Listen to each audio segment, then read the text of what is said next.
प्रमाणे तुमची ही डिमांड आहे का डस्की टोन मेकअप बघण्याची, तर बघूया आज. या डस्की टोनमध्ये under eye circles, monkey mouth area खूप टॅन असल्यामुळे मी त्याला प्रॉपर स्किन प्रिपरेशन देऊन एक कन्सिलिंग केलं आणि त्याच लिक्विड कन्सिलरच्या सहाय्याने आज मी पूर्ण बेस केलेला आहे.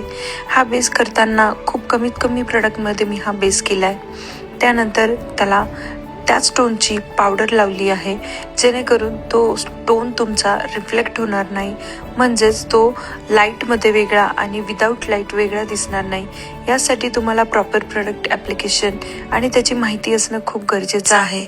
फायनल लुक बघण्यात खरंच खूप मजा येणार आहे, कारण सगळ्यांचा आवडता टॉपिक असल्यामुळे सगळ्यांचं या मेकअपकडे खूप बारीक लक्ष होतं, कारण त्यांना बघायचं होतं की खरंच डस्की टोनचा मेकअप जवळून कसा दिसतो आणि जसं आपण स्क्रीनमध्ये बघतो अगदी तसाच असतो का. तर बघा, ही जी मुलगी आहे ही स्वतःला आरशात बघून खरंच खूप खुश झाली आहे आणि अनएक्सपेक्टेड एक्सपिरियन्स होता तिच्यासाठी. बघताय ना मुली किती एक्सायटेड आहे डस्की टोनचा मेकअप बघण्यासाठी.